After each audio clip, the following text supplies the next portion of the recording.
Today we're going to be taking a look at installing the REDARC Tow-Pro Liberty brake controller on a 2021 Ford Ranger. I would absolutely go with REDARC, and the reason being the finished product is super clean, super easy to use, and you can have a brake controller that looks like this when installed. It's exactly where I want it to be. It's super easy to use.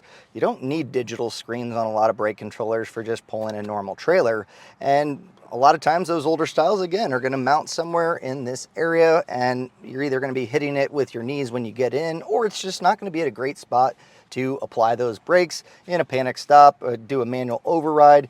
This one is at the push of a button right where I want it to be. Now, I mentioned it doesn't have a screen or anything along those lines, but you still get proportional braking. You have a user interface as well to where you can double click this, and that's going to put it in user mode. So you can either set it to the gain, whatever you want, and when you hit those brakes, it's going to light up according to the intensity. So here we have 0 on our knob. There's going to be a blue backlight indicator, and it goes all the way up to 10 for full gain. So as I hit the brakes, it's going to go to a more intense color, letting you know that those brakes are being applied. When you go into the user mode, it is going to go where you set it. It's going to be slightly delayed, as most brake controllers are going to be. That way it's not a hard jamming of the brake each time. But what's really cool is you can just double click, put it into the mode where it's going to apply it as necessary, and that's all done with, well, telemetry. You have the box that's mounted up under the dash. It can be mounted in really any location, and it's going to learn itself. You'll have a small calibration process that is super easy to do. Once calibrated, it's going to pick up, as you apply the brakes, how much to apply on the trailer. So it really takes all the guesswork out of it for you. And again, it's simple, it's easy to use, and at the end of the day, it's the cleanest one out on the market. While the Ranger is not exactly an F-150, 250, or 350, the towing capacity of it is actually pretty solid. And sometimes when you get up to those higher capacities, you're gonna have trailers that have brakes on them, and it's really gonna make it a lot safer by being able to apply those brakes as you hit the brakes on your vehicle. Even though you have a 7-pole potentially already factory installed on your Ranger, it doesn't have a brake controller. The wires are there to do it, and so it's a fairly easy installation to get one installed. Now, with that being said, if you watch the video and maybe determine this is beyond your scope, you don't have the tools, the time, the want, or the place to do it, I totally understand. But don't let that hinder you from trying to tow a trailer without a brake controller. You can get this installed by finding someone close to you using our dealer locator. You'll just put in your zip code and find somewhere that can get this installed so you can be out on the road in no time. But if you're a DIYer and planning on doing this yourself, follow along. I'll walk you through step by step. That way you can get your brake controller installed. To dive into our installation, there's a few things that you're going to want to do before we really do anything, and that's going to make sure that we have the right application. So making sure that your vehicle has the factory tow package means that we are going to be able to get everything hooked up. And the best way to check is, do you have a factory 7-way on the back of your truck? The other way that's really going to make sure that you have the right setup is going to be going underneath the driver's side dash. You're going to find right by the grommet and the footwell, we're going to have wires coming out that are taped up, and those are where we're going to be attaching our universal harness. That way we can get everything powered up and send the signals. And I found that this is going to be a good spot. It's actually nice and open here, and the knob is going to look pretty close to factory once it's installed. Now, a few other options. I've watched some of our previous videos, and there is a spot where you can get a separate plastic piece. It's a filler panel that will allow you to put it on a 12-volt spot that we have here, but I really don't want to lose this 12-volt outlet.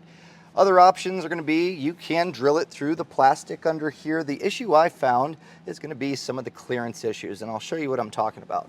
Now, this panel, we'll be pulling it down to get everything mounted up anyway, so while we're here, you can reach up in this little slot and just give pressure back, and you're going to find that there's clips along here, so you may have to kind of pry on that plastic a little bit, and this will drop down. And I mentioned that normally you can mount these up in here. The problem that I'm finding is it's going to be pretty tight when this goes back up, just because we do have some plastic. Now, you could trim some of this out for clearance sake, but the metal, we're not going to be able to do that. So you may be left with having your brake controller a little bit lower than you want.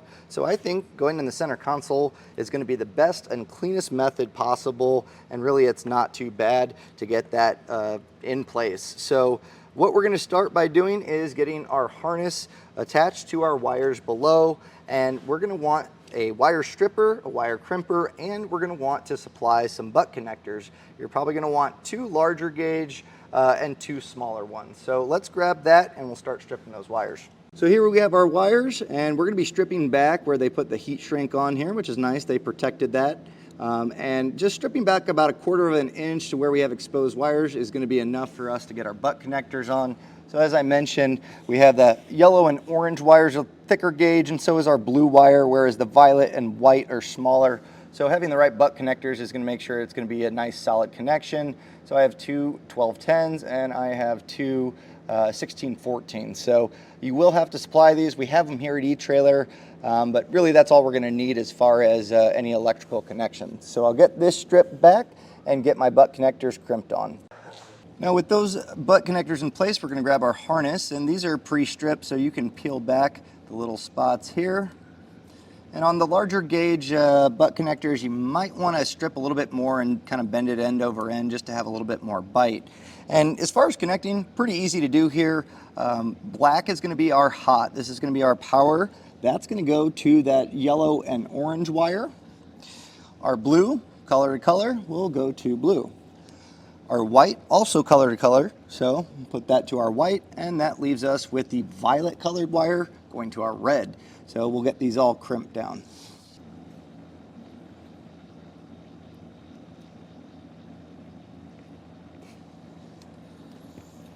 And when making any connections with butt connectors, I suggest once you crimp it down, give it a quick tug to make sure that it's secure in there, it's not going to come loose.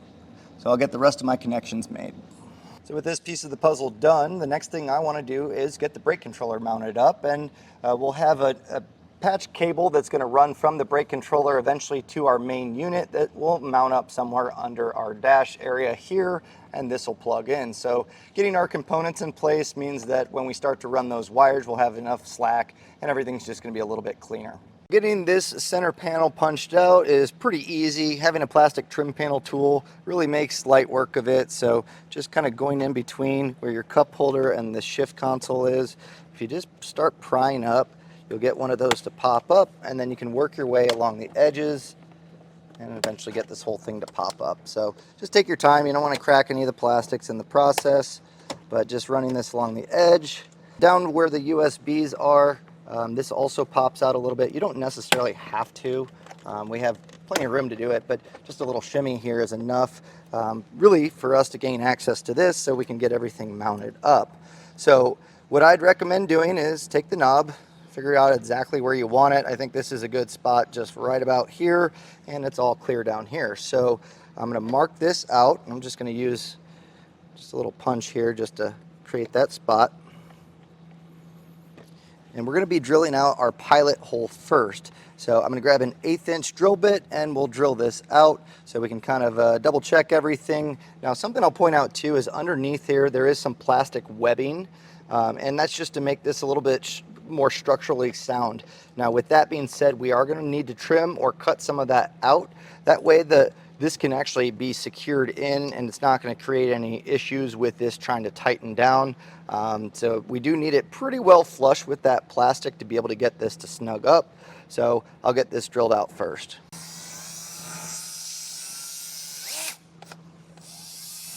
Next, we're going to step up to a 3/8 drill bit. And if you want to, you can go to a slightly smaller one and work your way up, but just take your time here and we'll get this cleared out.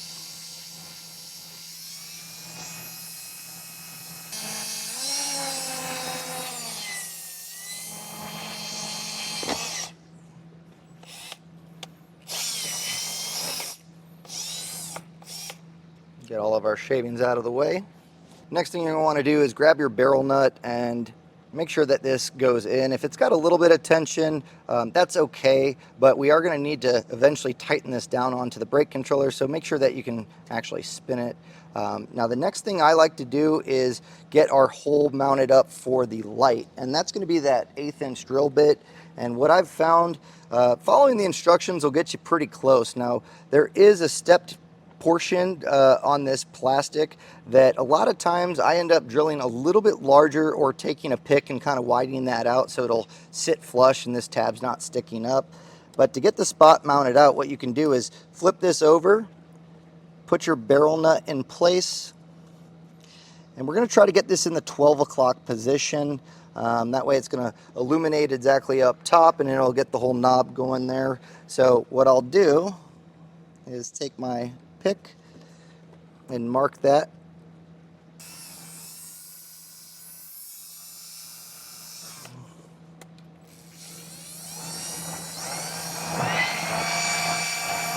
Now on the bottom side, this webbing is just kind of a square design, and really all we need to do is cut out enough for this to sit flush. So it's going to be just kind of roughly in this area, and what I've found is if you just have a pair of small snips, you can just kind of trim away at those. Just take your time, and if you need to, you can grab you know, like a burr bit or something and get this nice and flush, but we'll trim this out enough to where we can get that brake controller in place. Now, after getting that backside all cleared out, give this a test fit, and something else too, if there's you know, flashing or burrs in the way, clear that out. It's just going to make sure that the light can shine through a little bit better, and just how everything's going to fit will be a little bit better. So holding this up, my light is sitting right there. We got our knob in place, and so what we'll do is grab our plastic trim ring, and we can get this in place. And again, that inset part, what I like to do is make sure that that hole is large enough for that to really sit flush once this is all tight. So pretty close here, and we'll slide this in place. We'll grab our barrel nut, and we're going to just start threading this on by hand. And now make sure you don't cross thread it. It is easy to do. It should spin fairly easily, and you may have to kind of wiggle it around a little bit, but we're going to keep that trim ring in place. And that's why sometimes it's better to have a little bit larger hole so this doesn't spin. And once you get to the point where you may have trouble with your fingers doing it, you can grab a 12mm socket, and you can just do this by hand. You don't have to get crazy here, but get this to snug up, and it should get that brake controller tight against the plastic. If it's not catching, you may need to clear out a little bit more plastic, or put a little bit of pressure on here just to get that started. Ours started there, so just a little bit of turn to get this in place. And something else you're going to want to check here is you should be able to push this button. If not, if it's binding up a little bit, retry it, because otherwise that button's not going to want to press. So I'm going to back this out and give it another shot here. So you should have that audible click. It shouldn't be stopping at all, so that's kind of what we're looking for. And at this point, we're going to grab our Ethernet style cord, and that's going to plug into the bottom of this, and we're going to start routing it towards the underbody or your footwell here, and that way we can get everything attached to our module. Now we have a straight side of the cable and a 90-degree bend, and sometimes that's nice for tight spots here, but unfortunately ours is just going to push it out towards the back, and that's not really what we're looking to do, so I just use that straight end. Now feeding this through, we're going to just kind of get this passed up as far as we can, and then when it comes to the plastics, a lot of times what you can use is a pull wire. Have something to kind of go behind the plastics to where you can reach it up, tape on this connector and get it fed, but really we're going to be just aiming for this area. So I think we can route this pretty clean, pop it out here, and then get close to our module. So I'll get this routed and show you how it looks. To get the cable routed is actually really easy. You can just drop it down. There's a gap here where you can reach up, grab that plastic, and then just tuck it underneath until pulling it into the under dash area. So this doesn't give us a ton of extra slack, but it's plenty for it to get to our module, and that's what we have here. So we can get this snapped into place, and then we're going to grab our universal harness that we wired up and get that plugged in. So I'll just route that up clean, zip tie it up, and then once we have them both connected, we can get this mounted up, and you'll see that there's going to be these tabs.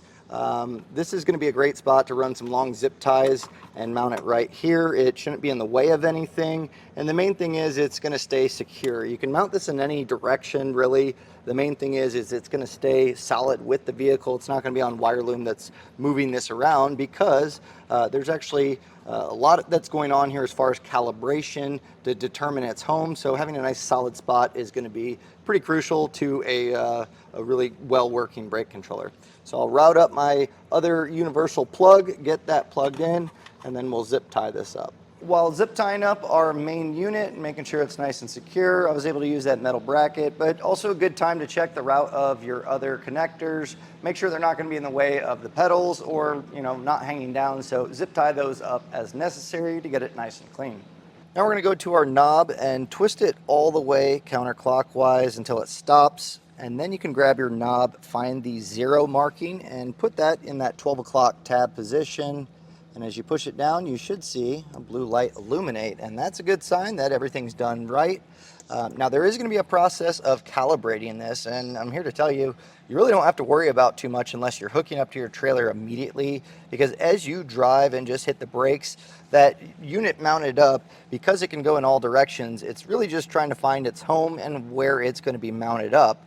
Now if you need to tow a trailer, what you can do is hook it up to the trailer, and it's going to have a load. It's going to change colors and go into a calibration mode, and really all you're going to be doing is hitting the brakes, getting up to 10 or 15 miles per hour, and continuously do that, and the lights are going to change from a green and blue flash to a solid. And at that point you're calibrated, you're good to go, and all you have to do is set your gain to exactly what you want, hit the road, and start enjoying your new Redarc brake controller. Hopefully that video helped you get the brake controller installed on your Ranger. If you came up with a different spot that maybe other neighbors might want to see, please share those. We love to see pictures of finished products and installation and how it went for you. It really helps us for the next video when we make it to really get everything dialed in to help neighbors like you get their brake controller installed on their Ranger. Also, if you have the picture of your setup of what you're towing with those trailer brakes, also send a picture. We love to see the adventures that you all go on. My name's Brad. Thanks for watching.